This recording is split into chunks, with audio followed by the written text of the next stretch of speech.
Today on Real Pilates, we're going to continue to talk about the knees. So we know that the knee is a meeting of two major bones and a little side bone out there, the femur, the tibia, and then the fibula. The muscles that hold that knee joint so that it doesn't roll all over the place. In the front, you have your 4 quad muscles.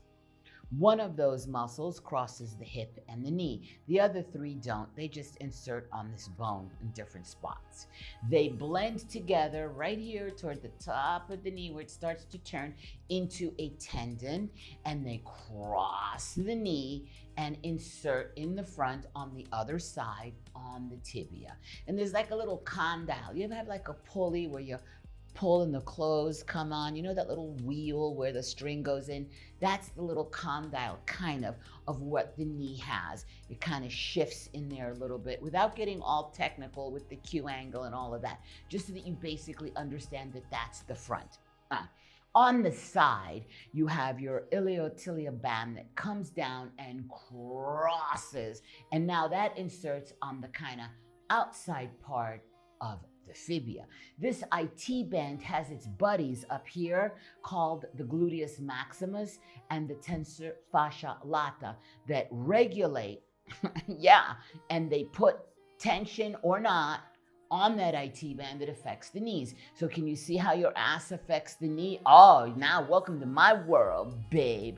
Perfect. So we did the front and we did the side. So on the side, as far as ligaments, you have the cruciate ligament, the anterior and the posterior, because they come in diagonals. Catty corner, my favorite. So it goes from the top front to the bottom back, and from the bottom back to the top front in a cross, so that it totally protects that side of the knee with that lateral movement. And those things don't stretch. Those things are just like stoppers. It's supposed to stop. This is why passive stretching, how many times do I have to tell you to stop doing that? Then other muscles that are crossing is your sartorial muscle, which is the longest muscle of the body, which starts here on the top of the hip bone, and it crosses and it goes on the inside, on the other side of the knee. And that's a long muscle, but it's just for positioning, and it just kind of helps you position that knee.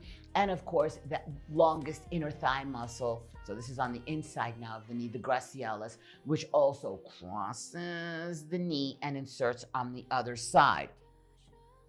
In the back now, this is where it gets interesting. You have a tendon called the popliteus, and it kind of contracts a little bit, and it's back here, and that's why overstretching that and locking those knees is like, just sit home and drink whiskey. Never lock the knees, ever. The popliteus is very delicate and it doesn't like that. But you also have the hamstrings. The hamstrings start in different spots on the top. Let's not talk about that today, but you have your middle hamstring, which is your bicep femoris, and that one there kind of goes down and it crosses directly behind the knee on the back of the tibia.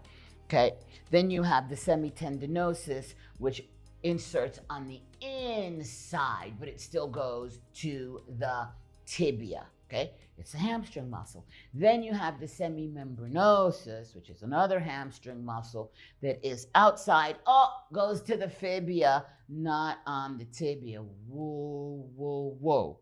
Okay, then you have the calf muscle called the gastrocnemius, which that comes up, it blends over here with a thing called the soleus. We'll talk about that in another class. And then it has 2 little parts that it splits to, and it goes on either side of the back of the femur. So there's so much going on just in this little piece of real estate. It's a super highway. Can you understand now why your ass, your inner thigh, your pelvis, your pelvic floor all affect the knees? Wait, we didn't talk about the feet. That's coming up. This is Pilates Master Nikki, and I'll see you in class.